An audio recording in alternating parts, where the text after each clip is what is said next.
come on, and tell me what you're selling. Come on, and stop. This is the review you have been waiting for. And no, not Dragon Age Velguard, because they are still messing up patches.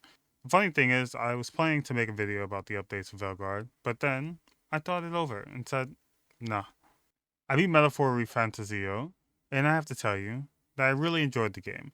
If you haven't paid attention to my love/hate relationship with Atlas, you wouldn't know I was actually hyped for this game. Now, the main reason was because I knew that this game would be harder than any Persona game they released. It would be more in the vein of Devil Summoner, which, funnily enough, kind of connects to this game in an unexpected sort of way. Again, I will try my best to talk about this game without showcasing any spoilers or gameplay, even though I want to. Mainly because this game is still new, and a ton of people haven't really played it or gotten to it yet. Now, what makes this game any different from any Persona game? The biggest thing is that there isn't romance involved. Now, I won't say that the game won't give you confusing signs that there will be romancing down the line.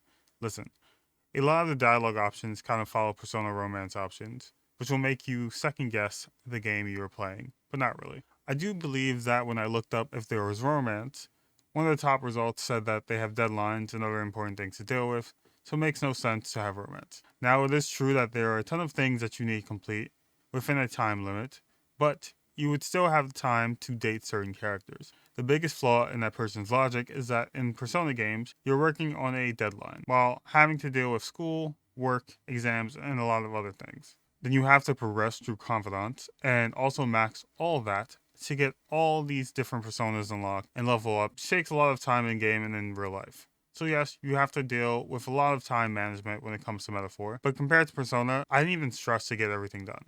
So in Metaphor, you have follower ranks, you have archetypes, which access classes. You also have requests to do, and you also have your royal stats level as well.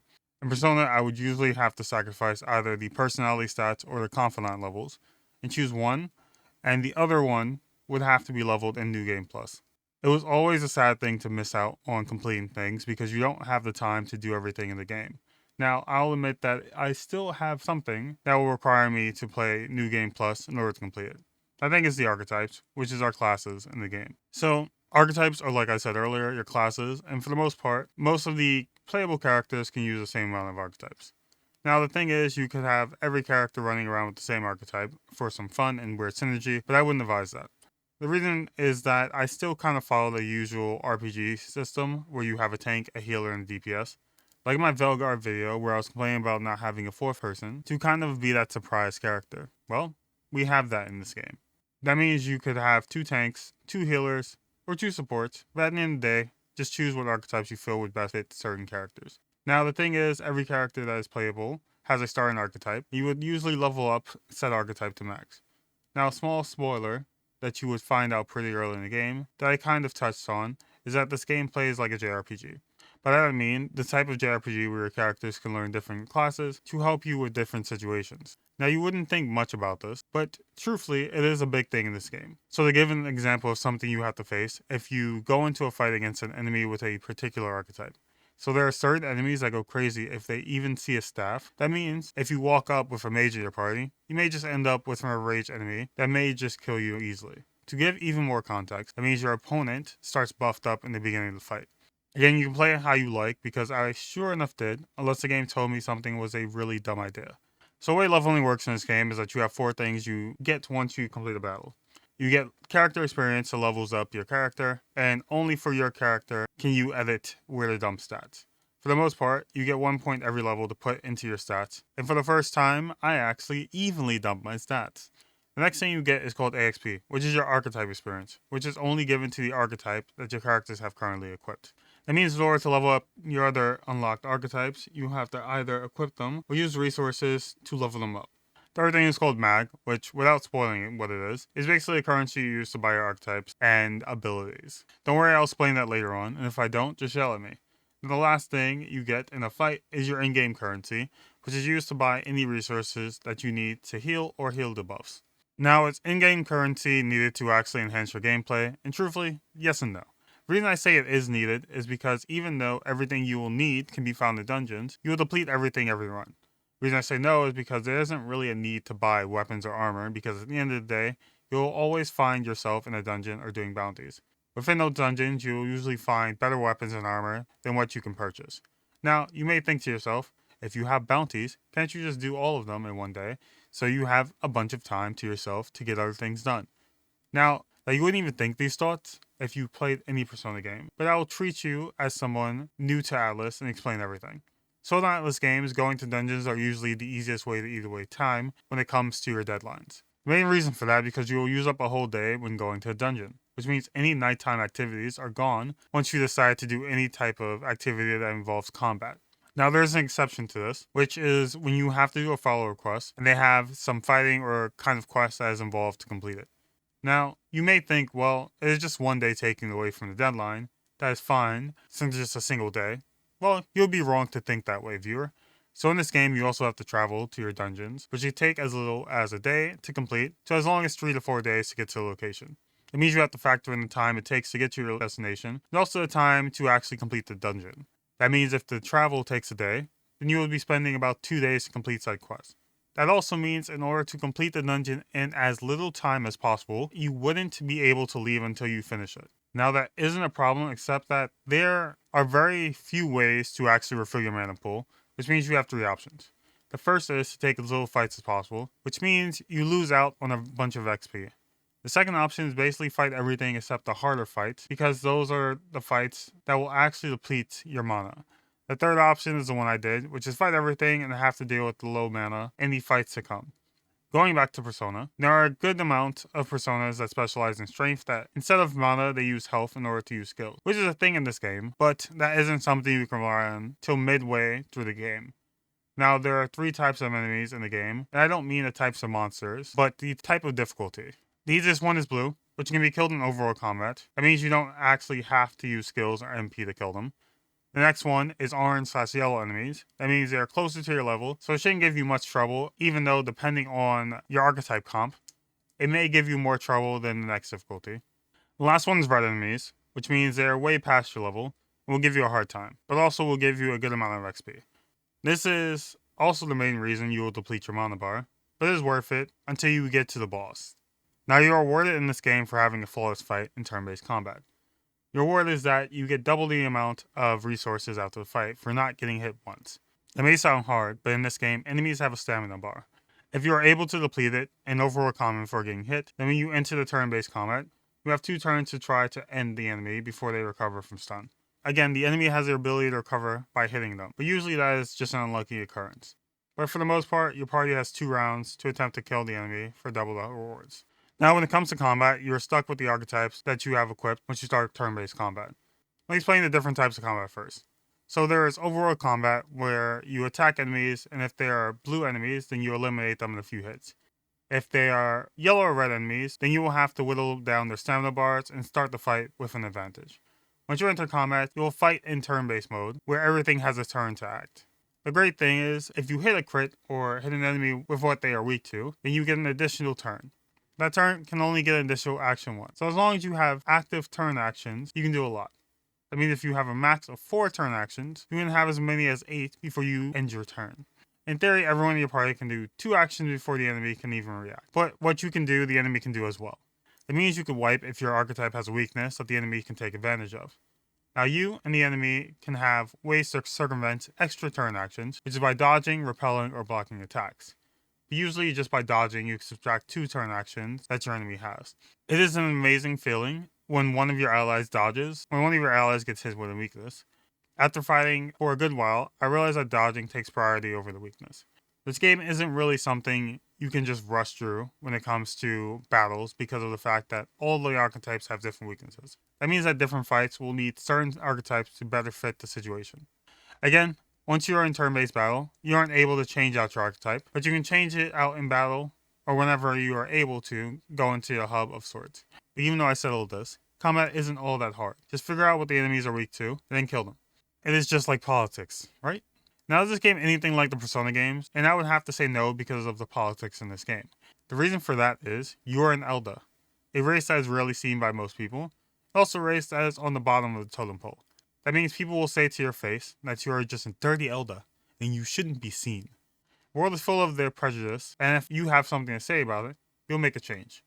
But in the game, you have to change the perception of how people see you, an Elder, by taking bounties and helping people with their problems. They will see that the Elder that they saw as a scrawny kid can do miraculous things.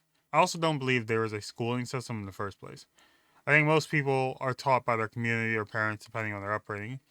For the most part, no one believes you should be able to read or write because you're an Elder. The weird thing to me is the fact that everyone knows you're an Elder, even though no one has seen an Elder in such a long time. The main thing about Elders are that they have no distinct features, which is why they are so disliked. There's probably more lore into why people dislike Elders so much, but it isn't really something I can go into at this point. Also, there are certain races in the game that basically lead the world, and other races that are homeless just because of what they are. You will have to look at all these injustices as it plays out, and know that unless someone changes things, everything will just get worse. You also get to learn about a lot of people's stories as you travel the land, help people as you go throughout the story. It is so hard to review this game without spoiling it, because a lot of things are needed to really drive the point home. Now, story-wise, I don't really think there is replayability, because I don't think anything would change in New Game Plus. Like, the main reason that I plan to replay this game is to get all the archetypes to max. That would be my only reason to play it again, but there are probably 2 different endings that can occur, and also another way the final fight can occur depending on what you do. But other than that, I don't think many things will change besides your understanding of things because you went through the game once before. The sad thing is most Atlas games don't really have good replayability outside of leveling different things and romances if they have it. This game doesn't include romance, even though the ending kind of hinted at certain characters, axing you out at the end of everything. I feel like they were debating including romances, but went against it at the last moment, but forgot to take out the content that hinted at it. It could also just hint at a future that we don't see yet in game, but I wouldn't be able to tell. I talk about the end, and when I tell you, I was stuck on the final boss for hours, because I went through my MP, I had no way to recover a lot to actually do my high damage skills.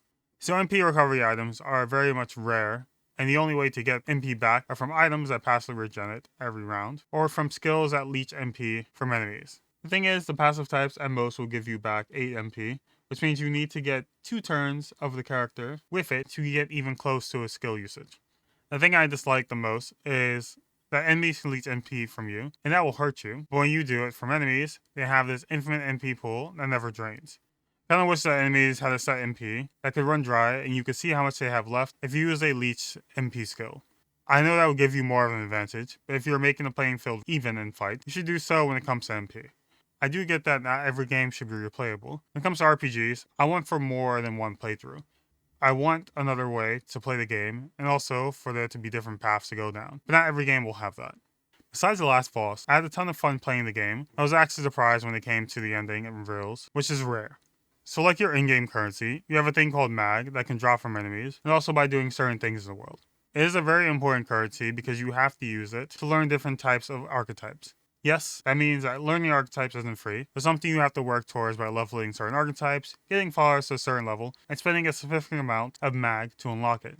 I would say that this in itself is a grind, but you don't really have to do much except play to get the mag required to unlock archetypes. Now, what will really eat up your mag is buying skills that you have learned from your archetypes. Any skills you've purchased from an archetype can be used on any other archetype.